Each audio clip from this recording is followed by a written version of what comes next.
Good morning, good afternoon, good evening, wherever you are in the world.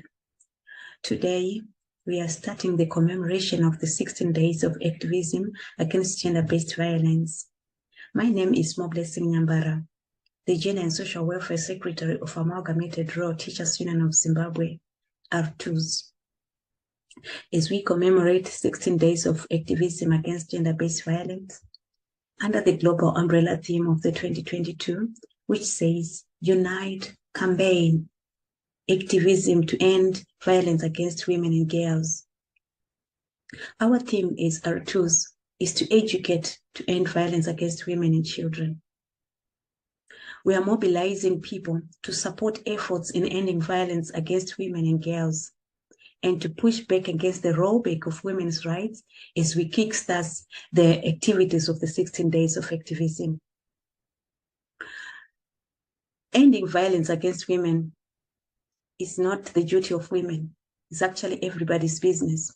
Not only these 16 days, but the whole 365 days. We need to provide solidarity with the victims and advocates around the world, whether we are seasoned activists or we are just started. But we need to be there for victims because tomorrow, who knows, we can also be victims. Today, as we commemorate the International Day for the Elimination of Violence Against Women, we want to educate each other to provide ways on how we can end violence against women and girls.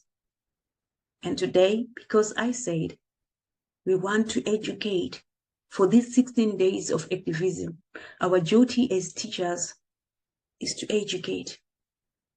What we want is to end violence against women and girls. And therefore, we educate. So here, today, I'm going to discuss ways we can use to end violence against women and girls.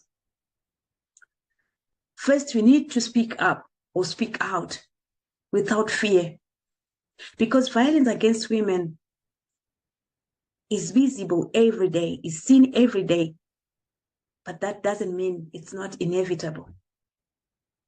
Unless we stay silent in the face of rising, there's a lot of anti-feminist campaigns going on. It's more crucial that over that we speak up. And it's not easy to be a feminist. Taboos around gender-based violence provide perpetrators with impunity and prevent women and girls from getting the right help they need. Less than 40% of women who experience violence, they actually seek for help. Others, they are called names when they try to seek help. We have seen people around the world being accused of being them perpetrators instead. For example, a woman can be called that you were seducing the guy after being raped, but not forgetting the fact that there is rape itself. We are failing to confront it. So how about we let survivors and activists know that we stand by them?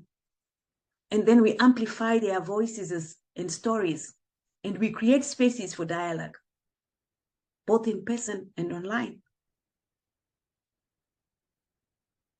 And we push forward the voice. Once we are able to amplify our voices and we stand against gender-based violence every day and we talk about it, everybody will be aware and they will know the boundaries. Secondly, we must know the issue and the science of violence. Some, they don't even know that they are being abused because they are used to the abuse. Violence against women take many forms. It can be physical, it can be sexual, or even emotional. It can be public or private, online or offline. Perpetrators by a stranger or an inmate partner. A person whom you respect, you love so much, those people can abuse us. And especially with those ones, it's really difficult to see. Regardless of how, where, or why it happens. It has serious short and long-term consequences, especially for women and girls. And this serves to prevent their full and equal participation in society. So, us, like I said, we want to educate. How do you know that this is violence? So you need to know what to look for by familiarizing yourself with the different kinds of violence. And we are going to talk about this kind of violence over the weeks, over these 16 days of activism against gender-based violence. So if you also think someone in your life might be suffering from abuse, there are common signs you can look for. Learn more about what abuse looks like and how that can help. Join us in these 16 days of activism, and we educate you. Also, call out sexual harassment whenever it happens without fear or greed. For many women, sexual harassment is a daily experience, whether it's online or on the street or at a workplace. You know, in the streets, it happens at Fourth Mbare, Musika there, Mawindi, they call upon if they ever see anybody walking wearing a miniskirt, it becomes an issue. But that is abuse. So we must be able to call up and speak about it, name and shame. That will reduce the numbers. So there are common forms of harassment like online bullying, catcalling, sexual comments, and sexual jokes, like I said before. This serves to make women and girls feel unwelcome and unsafe in public spaces. They help to reinforce biases and stereotypes that perpetuate misogyny. So, for example, one day I was walking in the city in Harare. This other man from Norway, I don't know, he just came and he started patronizing me because I have large bust. But I just talked to him nicely. I said, what if I start commenting about your figure irregularities in public? How do you feel? And then the good thing, which I'm happy about, I realized that that man was so aware that that was abuse. And then he went on to apologize. So he did that willingly, knowingly, you know. So if we talk or stand against these abuses, it can actually end, because it doesn't mean these people, they are not aware. So what we need to do is we create a safer environment for everybody, be it online or even offline, by challenging those peers to reflect on their own behavior, like what I did to that guy in the streets, and speaking up when somebody crosses the line, or by insisting the help of others if you don't feel safe around those people. We will continue discussing about this topic as we go in the 16 days of activism. We need to challenge beliefs on masculinity. There is toxic masculinity drives violence against women, as traditional concepts of masculinity tend to emphasize traits like aggression, strength, and control, while disparaging sensitivity, empathy, vulnerability, and other traits traditionally associated with femininity. So what do we do to end this? When we fail to challenge these beliefs, everyone is losing. This reflects on our own ideas about masculinity and femininity. And they think critically. We need to think critically about depictions of gender in media and in culture. And we also need to support men and boys in our lives so that they embrace caretaking, emotional expressions, and other traditional non-masculine traits. Crying alone, if a boy cries, people tend to say, are you a woman? Why are you crying? Man up. This kind of expressions must be avoided. Let the boys be emotional. This is how we can end this. Also, now I need to talk to funders. Also fund women's organizations. It's good to invest in ending gender-based violence. You know, there are many organizations out there, many activities, politics, and so forth. Even in politics, you find out that the investments are given to men campaigners, not to female campaigners. So that alone shows that there is a discrimination. So we need to increase long-term funding for women's rights organizations. This is also a key to finding an effective solution to prevent and respond to violence against women. For those who are donating, let's donate to local organizations that empower women and support survivors and promote actions and policies designed to reduce and prevent violence.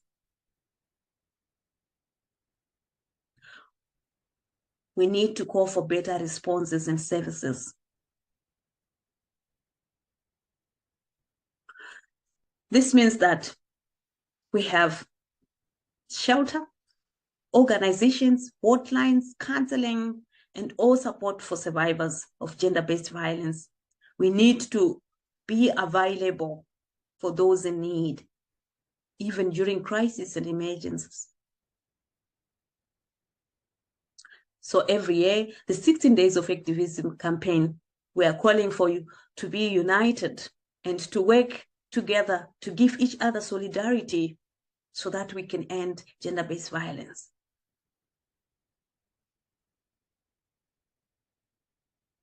We also need to demand more data. To effectively combat gender-based violence, we need to understand the issue. Relevant data collection is key to implementing successful prevention measures and providing survivors with the right support. And yet, the collection of sex disaggregated and other crucial data remains a low priority for governments, even our own government. Not to mention the issue of funding. There's even no budget for this. If ever it's there, it's limited to a very few community. Yet it's supposed to be for everybody. So as a government, we could have been going into the communities, teaching people, educating people about gender-based violence. What are we doing as a government? As gender-based violence, it actually increased during the COVID-19. Not to mention the issues of climate change and other crises. The gaps in gender-sensitive data collection have become more glaring than ever. So now we are calling upon our government to invest in collection of data on gender-based violence. We see this is being done by non-governmental organizations and other people like my organization. We are also doing that. But the government must also budget for that, for reaching out. You have resources to reach out in the communities. There are other communities that actually can allow a man to beat a woman like an animal because there is a text message somehow which has been received. So if we educate, we can minimize the gender-based violence in our communities. And we are pushing for strong laws.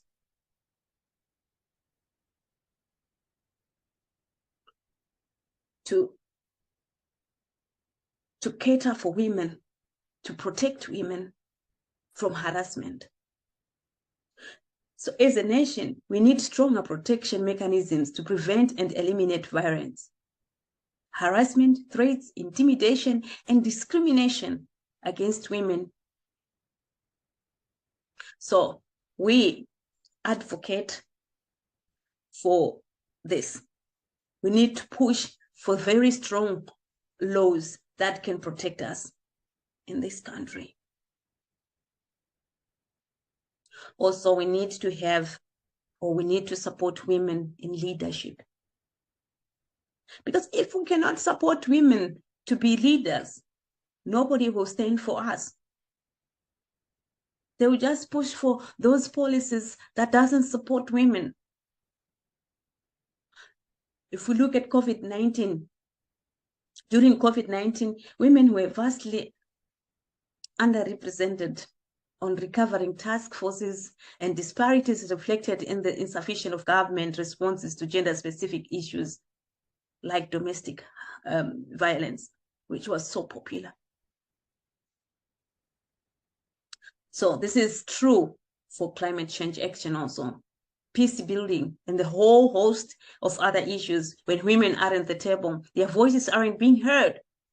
That makes it all too easy for decision-making bodies to overlook crucial gaps in policies and financing. Women's representation in decision-making spaces, it also helps to ensure that needs of women and girls are front and center in crisis responses. Humanitarian and peace agreements and policies of all kinds. At the same time, women leaders face heightened risks of violence across all nations.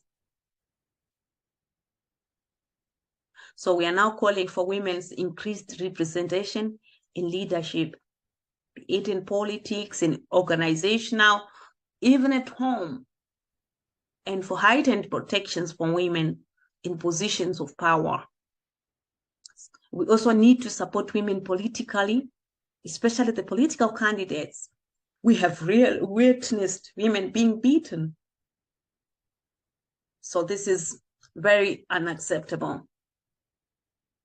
And also women-led organizations and companies. We need to take, or rather, we can take matters into our own hands, and we become the women leaders we want to see in the world.